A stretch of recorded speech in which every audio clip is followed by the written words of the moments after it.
I'll just sit and roll. Let me know if it's alright over there. Yeah, right. You know there's a way you can get a 6 every time you roll. Google it. I know the way, I'm not telling you. It's a pretty secret. There's no way. There is, definitely. Google it. You can see it. Not listening to your gypsy magic. What did it?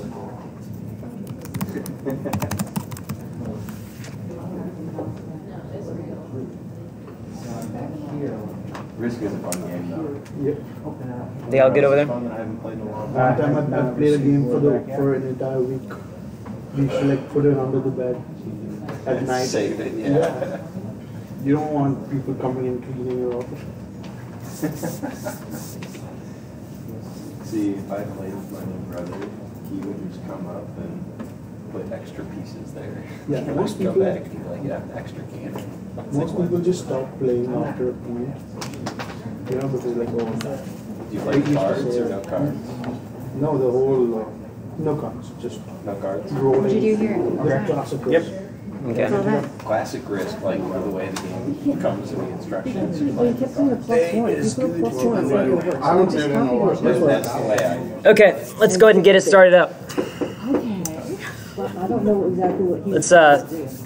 start getting into some fun stuff. So far, we've learned some HTML, CSS. We've learned JavaScript, the basic fundamentals, and that's really important.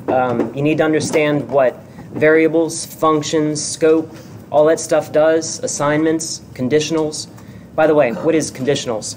Sorry if I speak technical nonsense sometimes. That's actually the proper word for it. What's conditional? An if statement? Or It's it's what's inside of the if statement. So something that resolves to true or false. So developers use that all over the place, and we kind of gloss over it because we see that hundreds of times a day.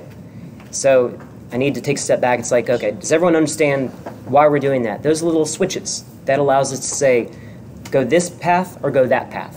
That's really all it's about. They can be really complex. So you have these comparison operators. At the end of the day, Dave was absolutely right. Computers are stupid. They do exactly what you tell them to do. So we need these constructs, these conditionals, and these if statements, switch statements, so that we can tell them, do this, this, and this. And we've got to abide by their guidelines and their limited understanding of what we can tell them to do. So you've got an if statement, conditional, goes this path, else, that path, switch, just a more complex, do this, or this, or this, or this. So hopefully y'all are good with JavaScript. The way this format is going to go the rest of today, and probably more and more of that route, is instead of giving you the code, I'm going to show you a concept, and I'm going to exhibit it. And it's like, okay, this is what we're learning. This is it. I want you to write it yourself. I'm not going to give you code from now on. You got to write all your code yourself. So hopefully you can see the progression. First day is all lecture. Get everything installed. Then we go through here's a little bit of code. Go run it. Let's show you what a tag is. Here, let me do that for you. And now we're kind of taking more and more steps backwards. It's like, okay, it's all you. So that said, what is jQuery? David kind of touched on it a little bit. It's a library. A jQuery library. A library is just a fancy word, like David said, for a bunch of code somebody else wrote. It's the black box. I'm not sure if that came across well when he was using that term. Black box, he just means I don't have to think about what's in that box. That's why it's black. It's like I'm going to talk to the box. It's going to give me something back. I don't care. I don't want to know what's inside of the box. So as a developer, you're also a user of other people's code. So other people's code to you, if you're lucky, are black boxes. You know what to give it. You know what to get back from it. Black box, that's what that means. So jQuery, this is a very, very useful black box. This is what jQuery is used to do. You've learned how to talk to elements on a page in the browser manually with document.getElementById. And I told you yesterday afternoon, I haven't done that in years. And the reason I haven't is because I have a better way. I have this black box that's going to do it for me. And I can write fewer characters and do exactly the same thing faster and more efficiently. So jQuery is a library written by a genius. I think Harper actually can tell you his full story. He went to work for Khan Academy, but he had job offers all over the world. He could do whatever he wanted to. Because after he built this thing, he said, you know, I'm going to make this better for myself and I'm going to share it with the world. And everybody else said, wow, thanks, guy. And what it does is this. He got tired of writing document.getElementById. And he said, I really like the way CSS can have like a pattern match. I can say, I want that ID or all of the paragraph elements on a page in HTML. I want all of those to do the same thing with a little bit of code at the top. So wouldn't it be nice if JavaScript and the on-click handlers work the same way? Rather than have to search through the page and figure out on this button, I'm going to write a little bit of code that says when you click here, do this function. Wouldn't it be better if it just worked more like CSS? And that's kind of what he built. He said, you know, I've got the tools. What am I complaining about? Let me go write that. And he wrote a JavaScript library that allows other developers to use his library to treat the page to connect JavaScript actions and behaviors with syntax similar to CSS. Let me show you, and then I'm going to ask you to go ahead and play with it for a few minutes, and then we'll go on to the next thing. First of all, how do you make use of a library? You got to go get it. So everybody go do this. Go to jquery.com, download, right here in my browser. And as you've probably already seen, developers don't make anything easy. So instead of just having one download, here's like 7 or 8 downloads, and you got to go, well, which one do I need? The one that you need, and let me explain what each of these are. Compressed, production, uncompressed, development, map file, compressed production, slim. Okay. Compressed means instead of having all the white space, all of the tabs, spaces, and so on, all of those have been taken out. So it's all one big line of nasty JavaScript that no human in their right mind would ever be able to read. Why did they do that? They did that because, let's think about the internet architecture once again. This is like day 1 or day 2. You've got the server, and it's got files. When somebody visits a URL, you go to the server, you're requesting a web server, piece of software on the server, give me the file. This JavaScript file is going to be sitting on a web server somewhere. So the size of the file matters. Why does the size of the file matter? It's big. So a bigger file, you've all seen this. When you download a big video, it might take some time. I mean, 10 years ago, it took a lot longer than it does today. But if it's larger, it's going to take longer. If it's smaller, it's going to come over in a zip. So what this minification, this compression does is it says, I'm going to take out all the extra spaces because a space is useless information that the browser doesn't need to know to interpret this code. So they took all those out to make the file smaller so that it comes over a little bit quicker. Because almost everybody in the world that writes JavaScript code uses jQuery in the browser. They said, let's make it small for everybody. That's what compressed. Uncompressed, that's, oh, if you actually want to read it, if you want to jump into the black box and see what we're doing, sure, it's open source. We don't care. So this top one, how do you get it? Right-click, save link as. And notice the file. It says, oh, it's a JavaScript file because it has a .js extension. The min, the .min means, oh, we've taken out all the spaces and tabs. You probably won't be able to read this, but it's still going to work. So now, what I want you to do is go to, we should still have the C projects Empower directory. And let's go ahead and today's day 4. Let's create a D4 directory.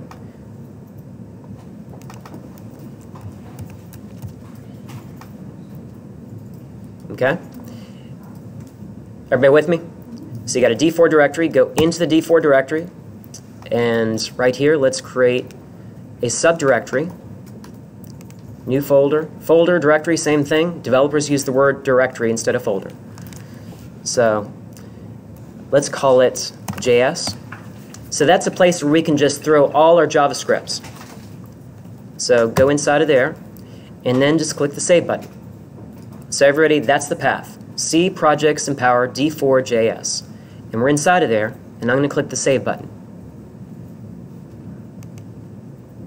Okay? So we've done that. Let's go over there and let's see if it actually did it. Sure enough. We got a blank screen. Day 1. No magic here. New. text document. Let's call it index.html.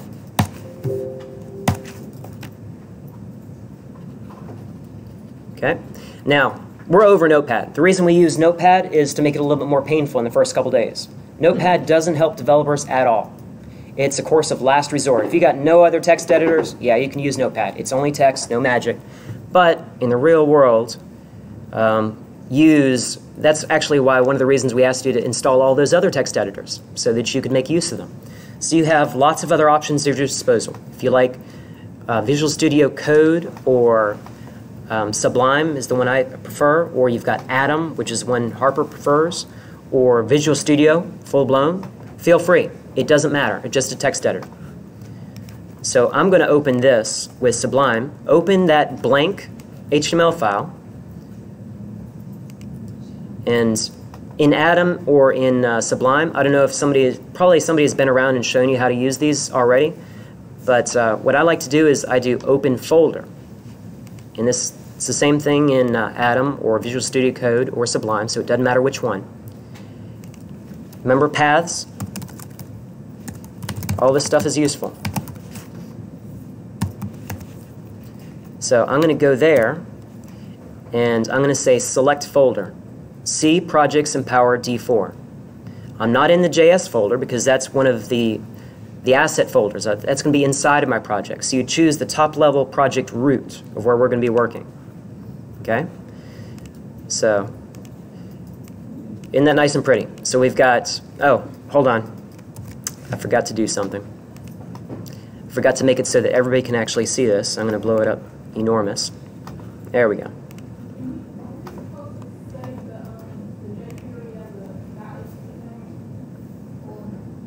No.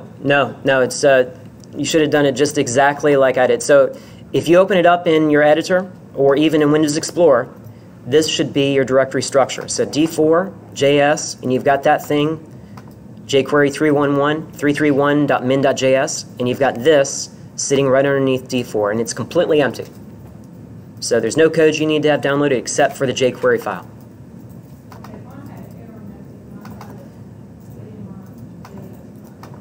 Okay, we'll come over and help you in just a minute. So, okay, somebody real quick, I just want to kind of gloss over the HTML, but I'm not going to give it to you. So help me write this HTML file.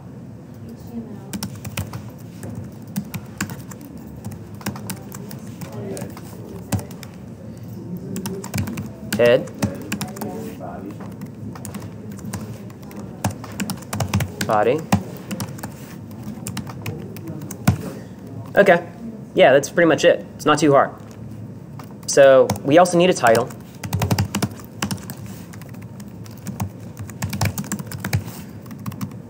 And we are actually going to, let's have a table.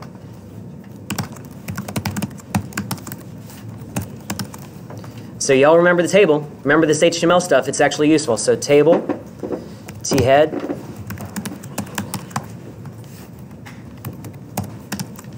body.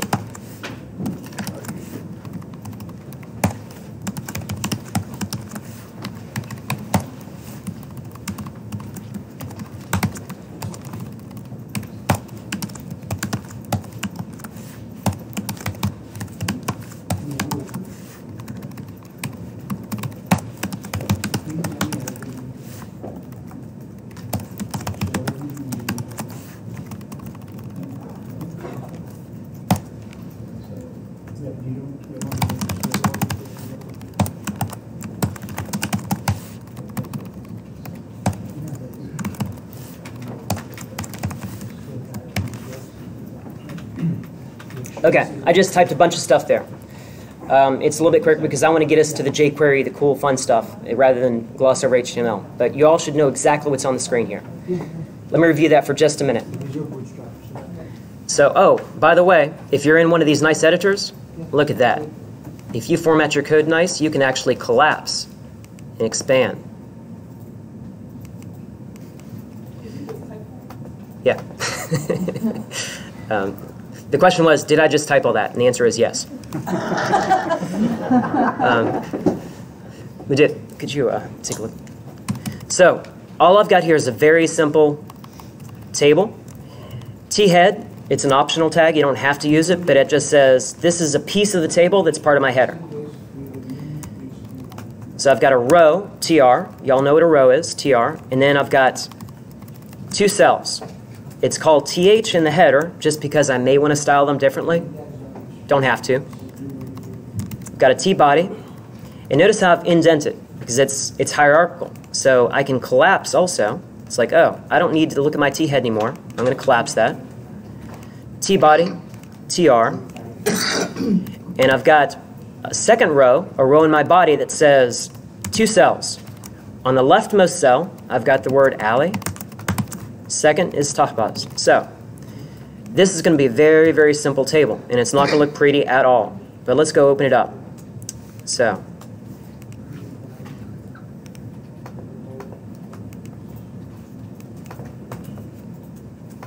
okay?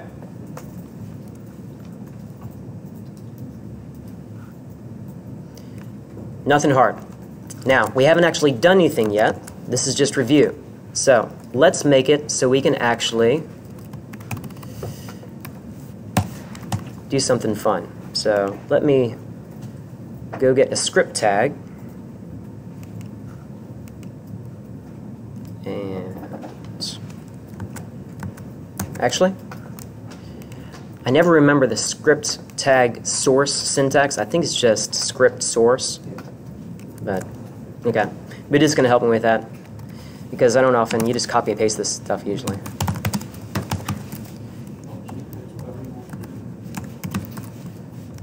So what we're going to do is I'm going to tell my HTML page about this little file over here. So script source is equal to that.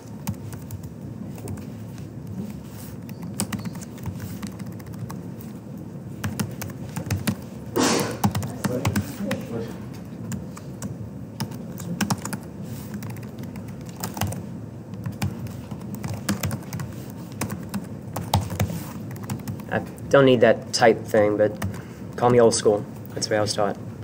Okay, so we've got that. That includes the library. So this big word library and jQuery, oh, I'm a jQuery developer. What does that mean? It means you know JavaScript and you know how to download a file. That's all. We've downloaded a file. We put it in a folder of our own. And can anybody explain why I have this JS/? What's that doing right there? Looking in the folder. What kind of path is that? A relative path. Because I'm saying from where I am sitting, in this file index.html is sitting one folder above that file. So I'm saying go down one folder, one directory, and that's the file I want. Now, you've been writing JavaScript. Let's write some JavaScript.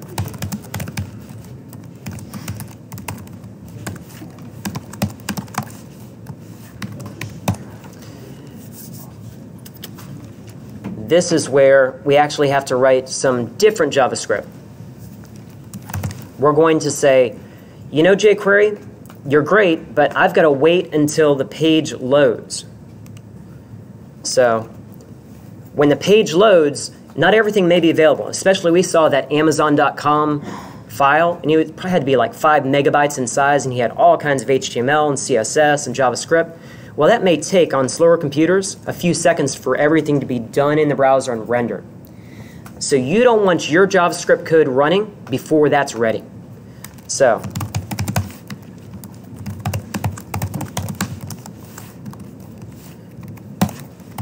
this is the way you say, in jQuery, I want to say, give me a jQuery object around the document. Wait for the ready to happen. It's an event. We'll talk more about that later. Here's a function. You've seen functions. This is just how we're saying create a function. We're passing that whole thing as a parameter to ready. And what are we going to do? This is where we actually start writing our own code. So in CSS, if I wanted to style something well, what are some of the attributes I might use?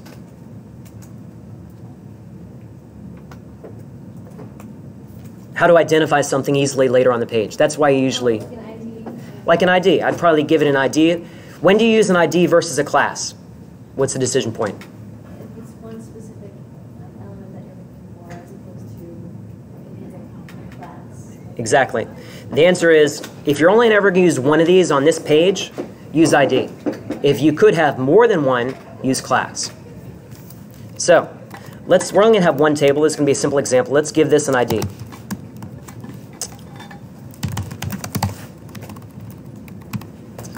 So in CSS, just to make sure that we're all well and good, now I haven't done anything. That's going to compile, it's going to run, be interpreted, no problem.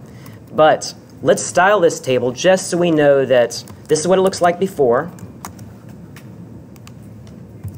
Nothing going on there. But let's style it. So what's the tag we can put at the top of the page to add some CSS? Style. Style.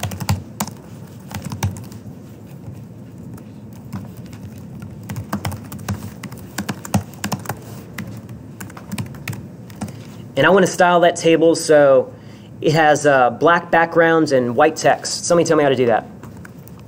0, 0, 0. Well, how do I tell it that's the one I want to style? Which one are you styling? What's that? Which part are you styling? I want to style the table. Oh. Give it a black background and white text. So then table. I could say table. Our table. Yeah. Okay, this is just CSS. This is all still review. So how do we say black background? Background color. Black. You say black or all zeros. Same thing. And the text color, what's that?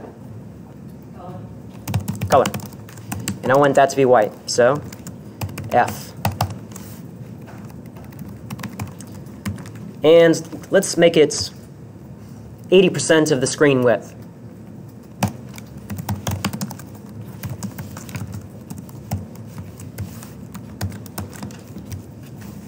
Easy enough. So, okay, I'm going a little bit fast. So, what did I do? So I typed that. I've got my editor, and this is, the reason I'm doing this so quick is because this is just muscle memory. No matter what language I'm writing, I could be writing Ruby or Elixir or C# or whatever. I've got an editor, and I've got my browser if I'm doing web development work. And I'm changing the code, and I go over there, and I press F5. I don't want to deal with my mouse and find, okay, where's the little circular reload? No, I don't want to do that. I'm going to use Alt-Tab, F5. Alt-Tab, get back to my text. Change something, save it, Control-S. So it's just like using Git. It's like 1, 2, 3, repeat. So we've got our CSS applied. Now, Would it be possible to minimize the left side of the screen with the folders a little bit? Yeah, you want to reduce your photo? like that? Oh yeah. No, your photo. The one. No. This that's- should work because his picture is up on the top right corner. So some of the code was being blocked because it was too far over to the right. Yellow needs to see me anyway. There we go. Is that any better?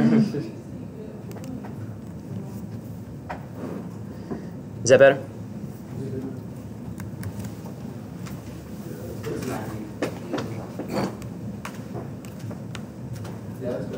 Okay. So, we know we're good because, let's take a look at F12.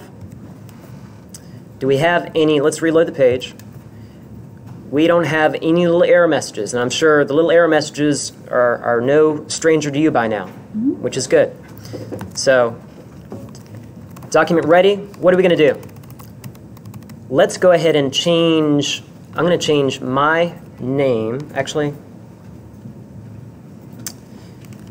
I'm going to cheat a little bit. I'm going to change my first name to my brother's name. So I'm going to put something in here that allows me to easily reference it, because this is going to be our first example. So I gave it an ID.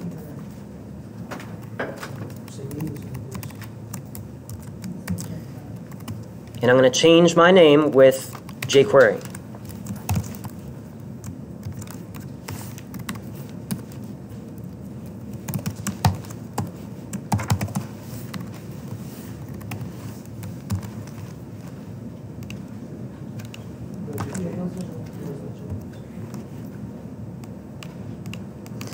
Okay. Now, what is going on here? Let's learn some very basics of jQuery. In jQuery, the $sign is actually a synonym for the word jQuery. And that is the library's syntax. Now, nobody or few people ever write out the word jQuery if you can just write $sign. So $sign says, okay, jQuery is expecting, hence the word query, a query, to be able to find what it is you want to talk about. So I'm saying single quote or double quote, doesn't matter, it's JavaScript. What do you want to look for? This is why learning CSS first was important. You need to understand, what is the hash sign here? What is that? Somebody help me out. That means ID. And just like in CSS, down here, you see where I said element type, that hash, I could do exactly the same thing. I could do TD hash that. You don't often do that in jQuery. There's no reason you can't. So all I'm doing is saying, go find that, go get it. That's what that first bit is. And then we're calling a function called HTML. This is part of jQuery. And the pattern in jQuery goes like this. You can call the function and pass it something. I'm passing one parameter. That means go find this anywhere on the page, and I want you to replace its HTML content with whatever I give you right there. As a matter of fact, if I screwed up and I did this,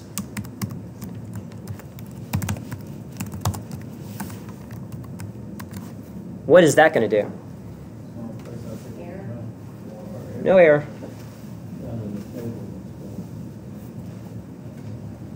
Create, call everything in the table.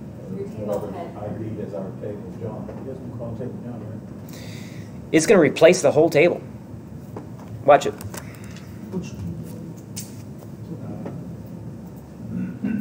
It's not correct syntax, and I know it's, Melissa's back there. It's like, oh, it is an error. It's like, okay. Watch this. So I did this using my Chrome developer tools. Click that, and it's like, well, that's not really a valid table. You still got the table tag, but it replaced the entire contents with the word John. Now, if I wanted to replace the entire table, isn't that nice? Replace with.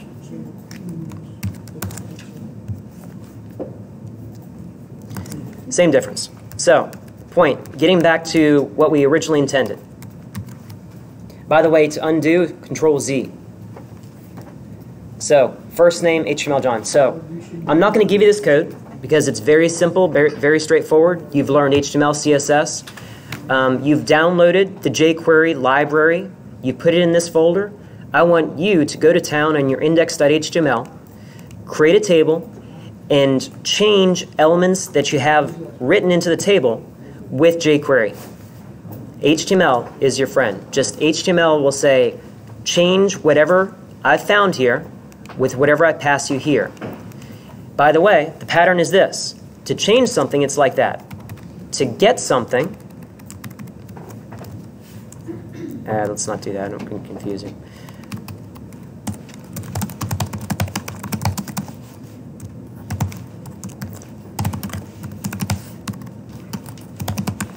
If you want to see what the value is,